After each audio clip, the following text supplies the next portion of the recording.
Welcome back to our channel study pad. আজকে তোমাদের স্ক্রিনে যেটা দেখতে পাচ্ছ সেটা হচ্ছে মাধ্যমিক 2024 নিয়ে একটা নতুন বিজ্ঞপ্তি। এই বিজ্ঞপ্তিতে কি বলা হয়েছে, কাদের জন্য এই বিজ্ঞপ্তি, সেটা প্রথমে আমরা জানবো। আমরা জানি যে সময়ে যখন পরিবর্তন করা হয় সেই মুহূর্তে একটা হাইকোর্টে কেস হয়েছিল এবং সেই কেস এর রায় হয়েছে যে পরিবর্তিত সময় অনুযায়ী পরীক্ষা হবে। তাহলে সেই রায়ের পর একটা বিজ্ঞপ্তি বেরিয়েছে। বিজ্ঞপ্তি হচ্ছে মাধ্যমিক 2024। দেখো এখানে বলা হয়েছে যে সকল বিদ্যায়তনের প্রধান, শিক্ষক শিক্ষিকা, শিক্ষাকর্মী, ছাত্রছাত্রী, অভিভাবকবৃন্দ এবং সংশ্লিষ্ট সকল ব্যক্তিবর্গের জ্ঞাতার্থে বিজ্ঞপিত। অর্থাৎ এখানে শুধুমাত্র কোনো ছাত্রছাত্রী বা শিক্ষকদের নয়, শিক্ষাকর্মী এবং অভিভাবকদের সম্পর্কেও বিজ্ঞপ্তিটা দেওয়া হয়েছে। পরিবর্তিত সময়সূচি। পরিবর্তিত সময়সূচি কি? বলেছে পরীক্ষার্থীদের পরীক্ষা কেন্দ্রে ঢোকার সময় 8টা 30।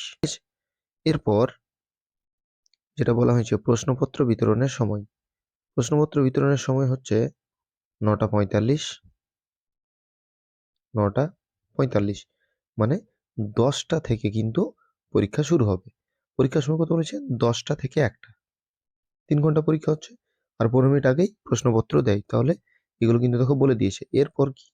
এরপর হচ্ছে পূর্ব ঘোষিত পরীক্ষার দিন অপরিবর্তিত থাকবে। অর্থাৎ পূর্বে যে রুটিন বলা হয়েছিল সেই রুটিনেই কিন্তু পরীক্ষা হবে, শুধুমাত্র সময়ের পরিবর্তন।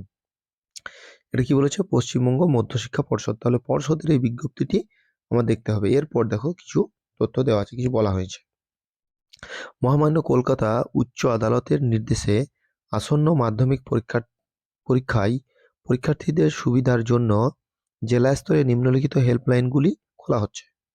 তাহলে যে কোর্ট সেটা নির্দেশ দিয়েছে এবং সেই অনুযায়ী কিছু হেল্পলাইন খোলা হয়েছে প্রত্যেকটা জেলাতে। কোনো পরীক্ষার্থী যদি পরীক্ষার কেন্দ্রে পৌঁছাতে অসুবিধা হয় তবে তারা নিম্নোক্ত নম্বরগুলিতে ফোন করতে পারেন। হেল্পলাইনগুলি 2রা ফেব্রুয়ারি 2024 থেকে মাধ্যমিক পরীক্ষার দিনগুলিতে সকাল 6টা থেকে সন্ধ্যা 6টা পর্যন্ত উপলব্ধ থাকবে। তাহলে 2 তারিখ থেকে চালু হচ্ছে, ঠিক আছে? সকাল 6টা থেকে সন্ধ্যে 6টা পর্যন্ত। এবার দেখো প্রত্যেকটা জেলার নাম বলা আছে এবং সেই সঙ্গে দুটো করে মোবাইল নম্বর কিন্তু দেওয়া আছে। তাহলে নিজের যে জেলা, সেই জেলার নাম্বারগুলি কিন্তু তোমরা স্ক্রিনশট করে নাও কিংবা টুকে নাও।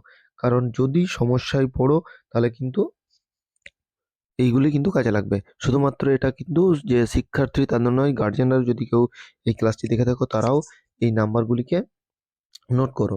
প্রবলেমে যে কেউ পড়তেই পারে, যে কোনো সময় পড়তেই পারে।